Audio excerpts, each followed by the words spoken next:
the beginning of the siege. The dawn of April 6, 1453, was unlike any other in Constantinople. As the first light stretched across the horizon, it revealed a sight that sent shivers down the spines of the city's defenders. The Ottoman army, a colossal force of nearly 80,000 men, had arrived. Their banners, adorned with the crescent moon, swayed in the morning breeze, while the rhythmic beat of war drums echoed like an omen through the valleys. At the heart of this formidable force stood Sultan Mehmed II, young, determined, and relentless in his ambition. Though only 21, he bore the weight of centuries on his shoulders, carrying the dream of his ancestors, to claim the grandest city of the Eastern world. Before him stood the proud defenders of Constantinople, 10,000 men, a mere fraction of his army, yet resolute in their duty. Byzantines, Venetian, and Genoese allies all gathered under the banner of Emperor Constantine III, knowing that this battle was not just for a city, but for the very soul of their civilization. For over 1,000 years, the mighty Theodosian walls had withstood countless enemies. They had turned back Persians, Avars, Arabs, and even the Crusaders who had once sought to claim the city for themselves. These towering fortifications, layer upon layer of stone, towers, and trenches, were considered impenetrable, a marvel of medieval engineering.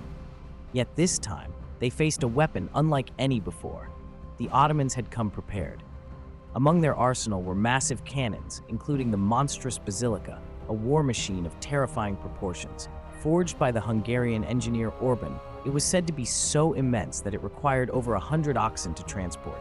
Its thunderous roar would soon shake the very foundations of Constantinople. The stage was set. The siege had begun. The fate of an empire now rested in the hands of warriors, their swords drawn, their prayers whispered, and their courage tested against the tide of history. The earth trembled with every blast. Smoke curled into the sky, mingling with the cries of war and the distant clash of steel. The mighty Theodosian walls, once thought to be unbreakable, now groaned under the relentless assault of the Ottomans' most terrifying weapon, their cannons. For centuries, Constantinople had been shielded by these legendary fortifications, a triple-layered barrier of stone and mortar that had defied the ambitions of countless would-be conquerors. But Sultan Mehmed II had come prepared with something the city had never faced before: the thunder of gunpowder. The largest of these weapons, the infamous basilica, stood like a beast of iron, its barrel stretching nearly 8 meters in length. Each shot took hours to prepare, a grueling process of loading the monstrous cannonball, securing the charge, and carefully aiming at the city's defenses. And then, boom, the explosion shattered the air, rattling the very bones of those who stood near. The stones of the walls, ancient and proud, quivered at each impact. At first, they held firm, as if refusing to bow before this new age of warfare. But time was against them. The relentless pounding wore them down, cracks creeping like veins of doom across their surface. Chunks of masonry crumbled, tumbling into the trenches below. Dust filled the air, mixing with the prayers of defenders who knew that, sooner or later, the walls would give way. Still, the Byzantines did not falter. Under the command of Emperor Constantine IV, they fought like lions, repairing breaches as quickly as they appeared, using wooden barricades, rubble, and sheer determination to patch the wounds of their city. But they were few, and their enemy was many. Every sunrise brought new bombardments. Every night, new fears.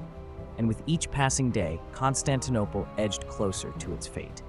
The naval strategy. The sea, once a shield for Constantinople, had now become a trap. The Golden Horn, that deep and sheltered harbor, had long been the city's lifeline, its gateway to supplies, reinforcements, and hope. But Mehmed II was not a man to leave an opening unchecked. With a fleet of nearly 80 warships, he sealed the waters, cutting off the last breath of the besieged defenders. At first, the mighty chain that stretched across the harbor's entrance held firm. This colossal iron barrier, anchored between the city walls and the Genoese stronghold of Galata, had long protected Constantinople from naval assaults. The Byzantines and their allies believed it would once again keep the enemy at bay. But Mehmed had no intention of playing by old rules. In a feat of engineering and sheer audacity, the Ottomans did the impossible. They moved their ships over land. Under the cover of night, teams of workers laid down greased wooden planks across the hills of Galata. Then, with ropes, pulleys, and sheer determination, they dragged their warships across dry ground, bypassing the chain entirely. As dawn broke, the defenders of Constantinople awoke to an unthinkable sight: Ottoman galleys floating within the Golden Horn. Panic spread through the city like wildfire.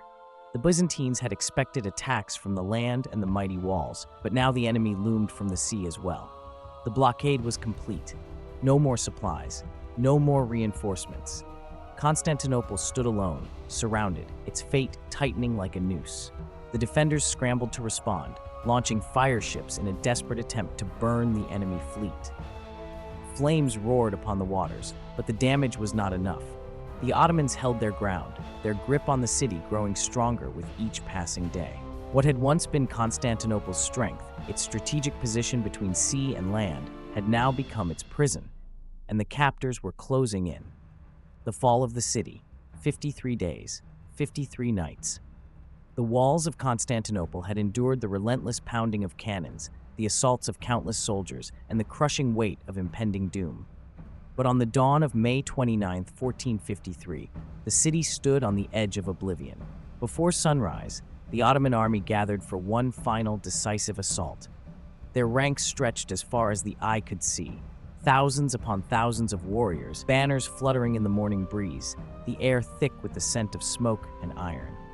At their head rode Sultan Mehmed II, his gaze fixed on the city that had defied him for so long. He had promised his men victory, and now the moment had come. The attack began with a deafening roar.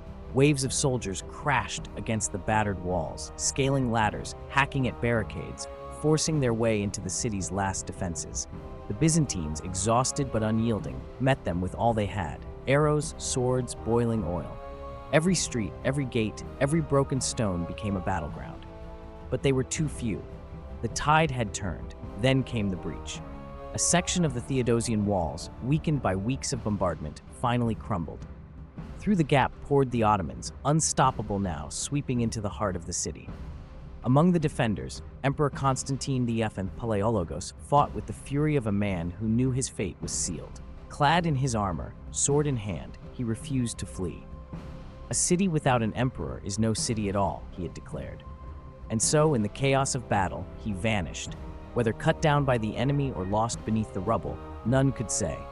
His body was never found. His name, however, would never be forgotten. By midday, it was over. The city that had stood for over 1,000 years, the last remnant of the Roman Empire, had fallen.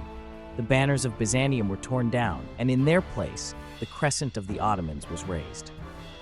Mehmed II rode through the streets of his newly conquered prize, earning the title that would echo through history: Mehmed the Conqueror. Constantinople was no more. In its place, a new city would rise: Istanbul, the jewel of the Ottoman Empire. But for those who had fought and fallen, for the ghosts that still lingered in the ruined streets, it would forever be the lost empire. The last flame of Rome extinguished at last. The fall of Constantinople was more than the end of an empire. It was the turning of an era. The final breath of Byzantium sent ripples through the world, reshaping trade, power, and destiny itself. With the city now under Ottoman rule, the great trade routes that once connected Europe and Asia through Byzantine hands were severed. The silk, the spices, the treasures of the East, these riches once flowing through Constantinople, were now controlled by Sultan Mehmed II. The West, desperate for new paths, turned its eyes to the unknown. And so, in the decades that followed, ships set sail across uncharted waters, seeking new lands, new wealth, and a new world. The age of exploration had begun. But Constantinople was not left to ruin. Far from it. Mehmed II, now known as Mehmed the Conqueror, had no desire to see his prize fade into memory. He rebuilt the city, repopulated its streets, and crowned it the beating heart of his empire. The once Christian capital transformed into Istanbul, a dazzling fusion of cultures, where East met West in a grand symphony of trade, art, and learning. Yet even as the crescent moon replaced the cross atop Hagia Sophia, the echoes of Byzantium refused to fade. Legends of the lost emperor, Constantine V, spread like whispers through time. Some claimed he had not perished, but merely slept beneath the earth, waiting for the day he would rise again. The dream of the fallen empire would live on, carried in the hearts of exiled Byzantines and in the very foundations of the Russian Tsars, who would proclaim Moscow as the Third Rome. The Siege of 1453 was not just a battle, it was a story of ambition, defiance, and fate, a reminder that no empire, no matter how grand, is eternal. And yet, as long as history is told, as long as the ruins of Constantinople stand beneath the Turkish sun, the city and its legacy will never truly be lost.